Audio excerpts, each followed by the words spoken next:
Hello and welcome to our YouTube preparation channel. दोस्तों मैं रुबेल और मैं आज आप सबके लिए issues and trends in contemporary Indian education system के ऊपर एमसीक्यू लेके आया हूँ।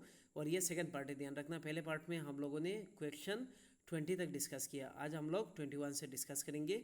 सो ये सब क्वेश्चन बहुत ज़्यादा इंपॉर्टेंट है अपकमिंग जो बीएड एंट्रेंस एग्जाम है उसके लिए, साथ ही साथ डीएलएड का जो पेट एग्जाम है उसके लिए भी, या जो केबीएस का एग्ज़ाम होता है उसके लिए भी, सीटेट टेट एग्ज़ाम के लिए भी। सो जितने भी कॉम्पिटिटिव एग्ज़ाम जिसमें मतलब एजुकेशन का कुछ भी रहे, सो उनके लिए वीडियो बहुत ज़्यादा खास है। और दूसरे कॉम्पिटिटिव एग्ज़ाम में भी दो एक क्वेश्चन आता है एजुकेशन सिस्टम से। सो ये क्वेश्चन बाकी सब देख सकते हैं जो दूसरे एग्ज़ाम की तैयारी कर रहे हैं।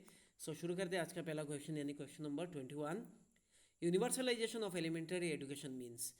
यूनिवर्सलाइजेशन ऑफ एलिमेंट्री एजुकेशन, इसका मतलब क्या है? Option A no tuition fees, option B free books and stationeries, option C free mid day meals, option D all of the above. So कौन सा राइट आंसर हो सकता है? इसका राइट आंसर है ऑप्शन बी, यानी ऑप्शन डी, यानी all of the above. ध्यान रखना। क्वेश्चन नंबर 22, यानी आज का second question. National curriculum framework was launch in. National curriculum framework यानी एनसीएफ लॉन्च किया कौन से साल में? Option A 2000, option B 2002, option C 2005, option C 2005, option D 2006। So कौन सा राइट आंसर हो सकता है? आप लोग आंसर देने की कोशिश कीजिए। सो इसका राइट आंसर है ऑप्शन बी, यानी 2005। सो बी नहीं है, ये ऑप्शन सी है। सो इसमें थोड़ा सा उल्टा पुल्टा दे दिया, but right answer is option C 2005।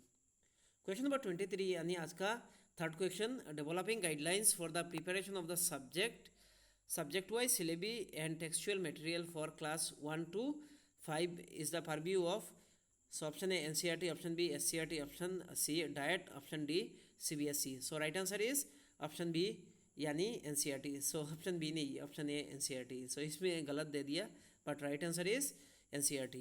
question number 24, developing textual material in Hindi, mathematics and environmental science for class 1 to 5 is the purview of, so NCERT, SCERT, DIET, CBSE। So right answer है option A, यानी NCERT। ध्यान रखना। Question number 25, the body which act as a nodal agency for the implementation, monitoring and evaluation of Sarva Shiksha Abhiyan at the national level is.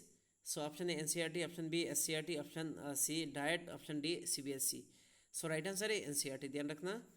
Next question, question number 26, providing necessary readiness to children for adjustment with the requirement of the primary school is the main aim of, option A SSA, option B ECCE, option C UEE, option D EGS and AIE। so right answer है option B, यानी ECCE। ध्यान रखना। Question number 27, the primary focus of the scheme is to provide alternative schooling for children between 6 to 14 years in areas where there are no primary school। So option A SSA, option B ECCE, option C UEE, option D EGS and AIE। So इसका right answer है option B, यानी ECCE। ध्यान रखना, जहाँ पे school नहीं है उस उधर मतलब स्कूल एस्टेब्लिश करना, ये किसका मतलब वो है, किसके रेस्पॉन्सिबिलिटी है? ECCE। ध्यान रखना। Question number 28, SCERTs were first to set up a state institute of education in the year। so option A 1953, option B 1963, option C 1973, option D 1983। So right answer है ऑप्शन बी, यानी 1963।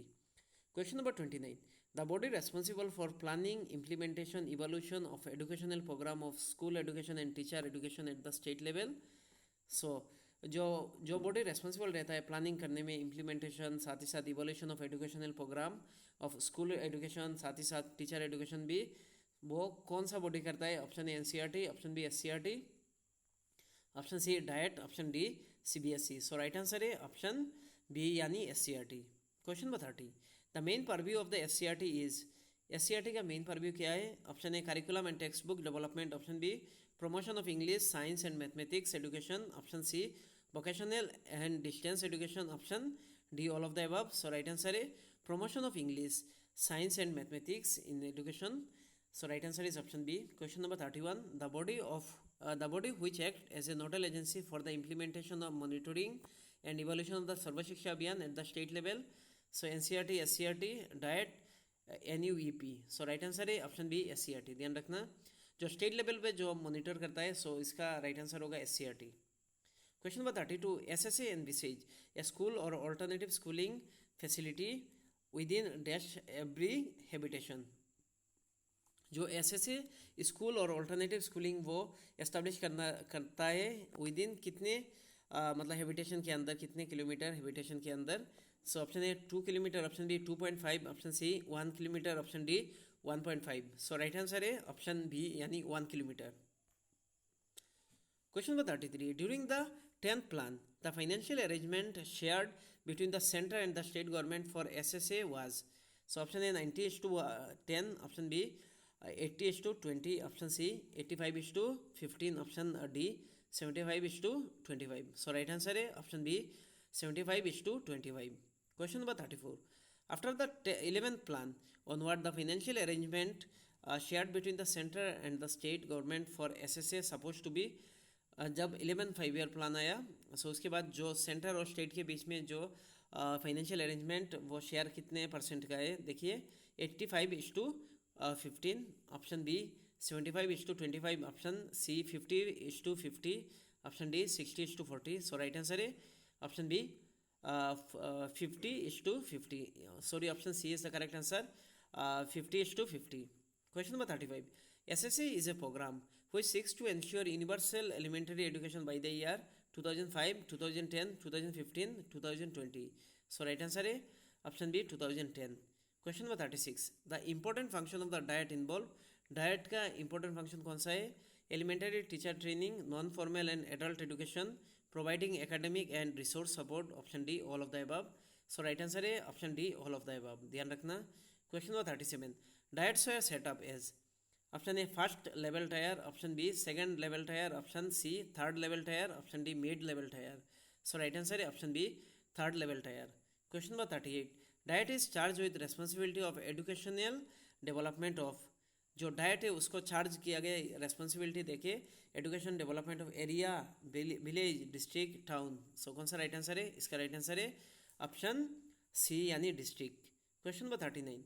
Early childhood education was launch during the, जो early childhood education वो कब launch किया गया? 5th plan यानी 5th 5 year plan, option B 6th 5 year plan, option C 7th 5 year plan, option D none of the above. So right answer है 6th 5 year plan यानी option B.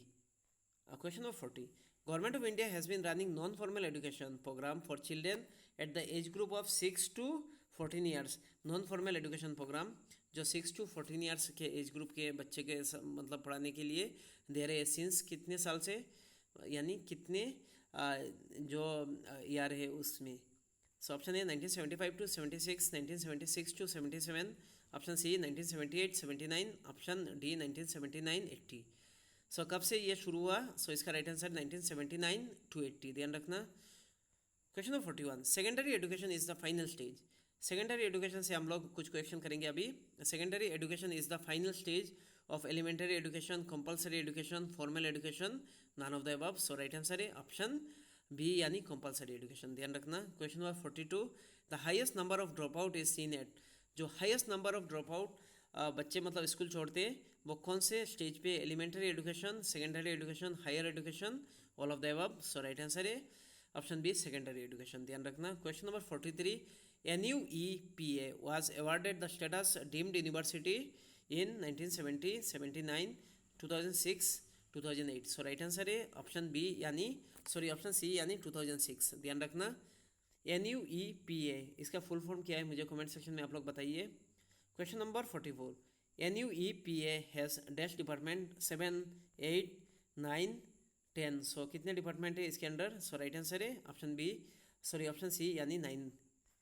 Question number 45. CBSE was constituted in the year. CBSE कब establish हुआ? 1958, 56, 1954, 52। सो right answer है 1952, ध्यान रखना यानी option D. Question number 46. Pre medical examination is conducted, जो pre medical examination वो कौन कंडक्ट करता है? CBSE, NUEPA, NCERT, SCERT। So right answer है CBSE, ध्यान रखना। Question number 47. An important publication of NCERT is primary teacher, journal of Indian education, Indian educational review, all of the above. So कौन सा right answer है? So important publication जो NCERT का वो कौन सा है? सो राइट आंसर है ऑल ऑफ द अबव, ध्यान रखना यानी ऊपर के सब। The primary teacher, journal of Indian education, Indian educational review, ये सब।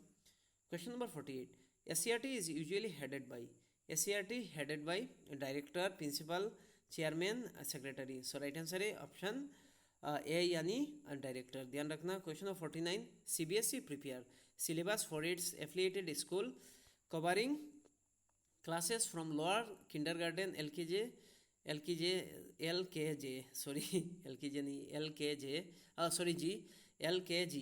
to class 5, class 8, class 10, class 12। So right answer है क्लास 12। ध्यान रखना, यानी ऑप्शन डी।